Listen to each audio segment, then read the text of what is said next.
Okay, new week, new video. About 2 days ago or so, I finished this new book that I've been reading, Crime and Punishment by Fyodor Dostoevsky.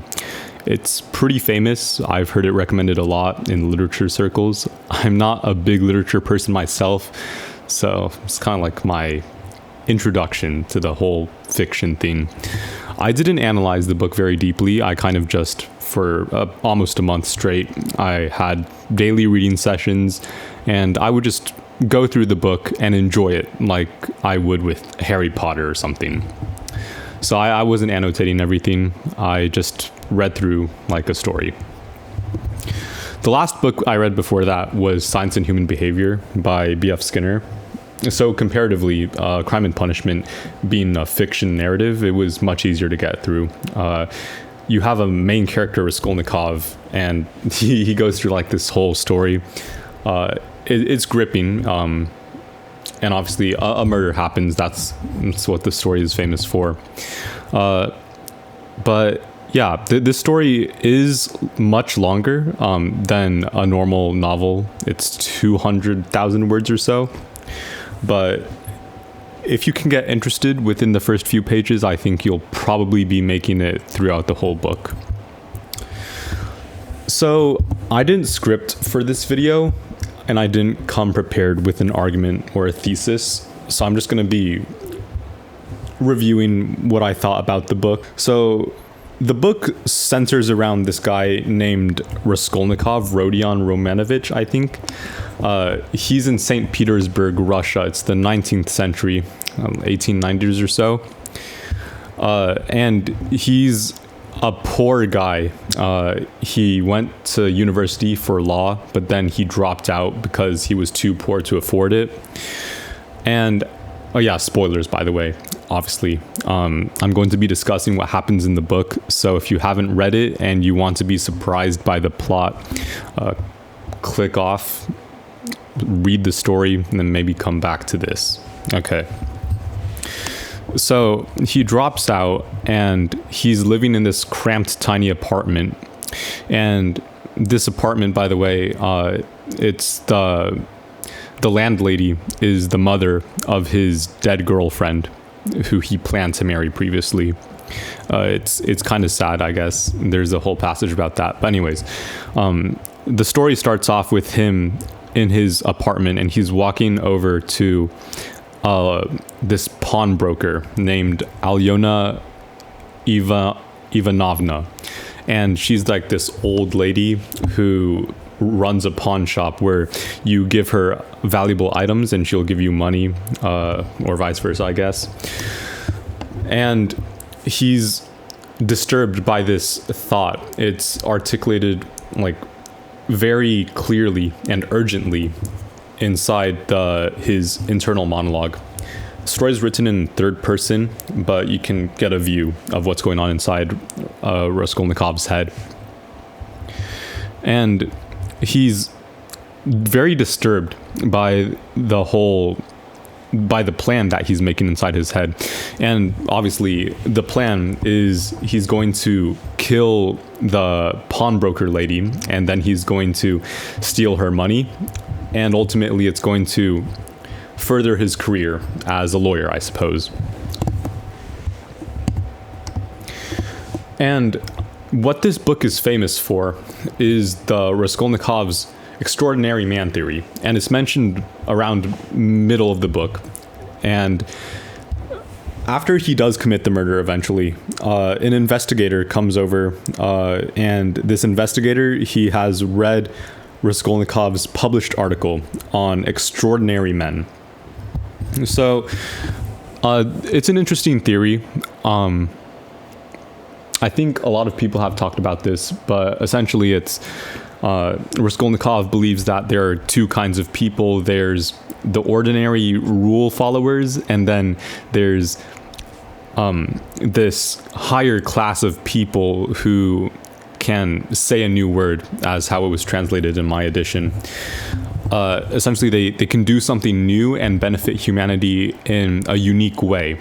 And if they can bring such a good to humanity, like Kepler or Newton, or Muhammad, the inventor of Islam, then they're justified to overstep moral boundaries.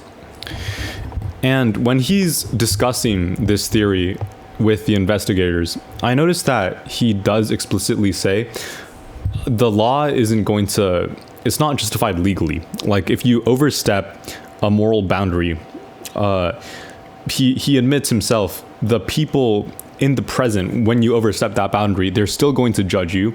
The law is still going to judge you. You're probably going to be prosecuted. He makes an analog to Jesus Christ, I believe. Jesus Christ Superstar, by the way. There was a whole movie on that. It was a movie musical. Yeah, so back to what I was saying. When Raskolnikov says, and he admits that these people who bring massive steps to humanity, they're still not exempt from punishment and judgment from other people. It made me question, like, what was the point of classifying ordinary men and extraordinary men?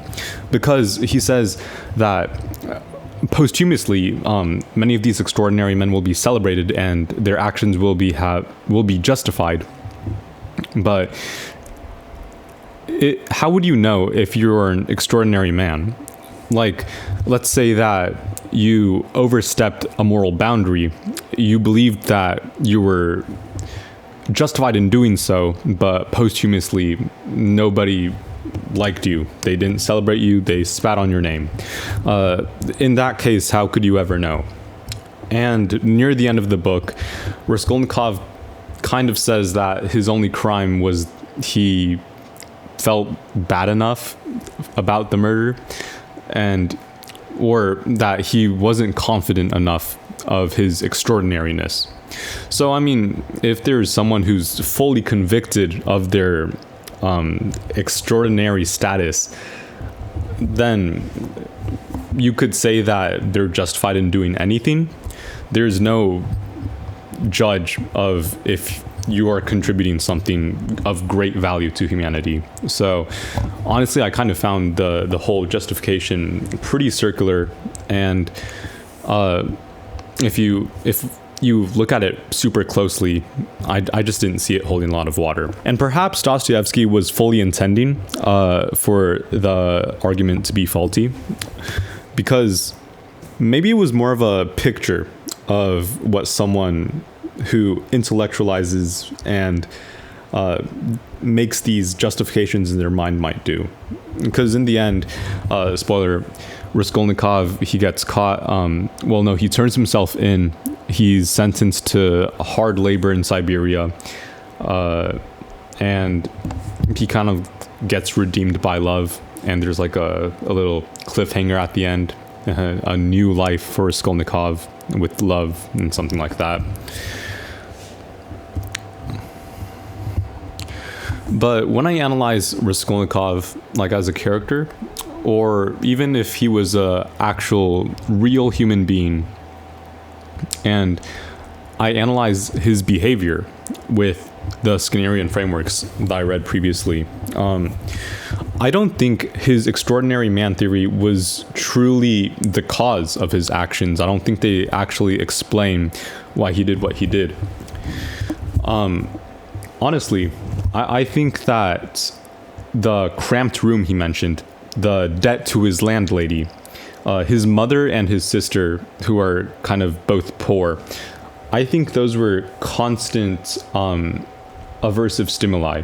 Like they were constantly bringing him a kind of pain that he thought perhaps money could solve. So any behavior that gets him a large amount of money is, maybe that was the reason for his murder, and the justification was kind of a rationalization of that. Also, I came into this book not really knowing what to expect. Like, I hadn't read the analyses beforehand, and when I started the book, I kind of thought it was going to be like an evading the police kind of story. Like, he's getting chased by the law enforcement and he has to figure out how to evade them. But it kind of like broke down quite quickly after he committed the murder. Very early in the story, he was like positively hinting at everyone that he had committed the murder. He even goes to a bar and he goes up to one of his friends and says, "Hey, what if I'm the murderer?" Yeah, I think the story is pretty funny in a lot of places. Yeah, another part of this book that I liked was the inclusion of letters in the text. I haven't seen that in a while with fiction that I've read so far. He includes full-length letters, and the first one I remember was his mother and his sister sending a letter to him about his sister getting married, in which he thinks is to like get money. So it's a loveless marriage, at least Raskolnikov presumes. I'm just recalling back on the book. I think my favorite character was Porfiry Petrovich, the investigator who is focusing on Raskolnikov and analyzes his psychology. And very early on, he suspects him.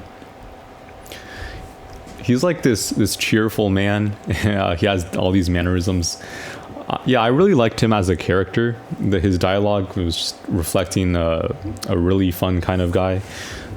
He was, very enjoyable to read, his exchanges with Raskolnikov. I think Crime and Punishment has a lot of wholesome notes. I think in a lot of places, romantic relationships end up where they're most emotionally satisfying at the end.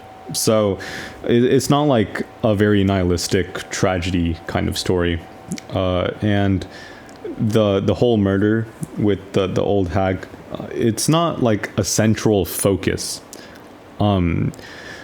So in the lore, Raskolnikov murders Alyona Ivanovna and her sister Lizaveta. Yeah, the story obviously centers around how Raskolnikov deals with getting punished for that original crime, but it's not really focused around the victims themselves. It's around Raskolnikov's status as a murderer.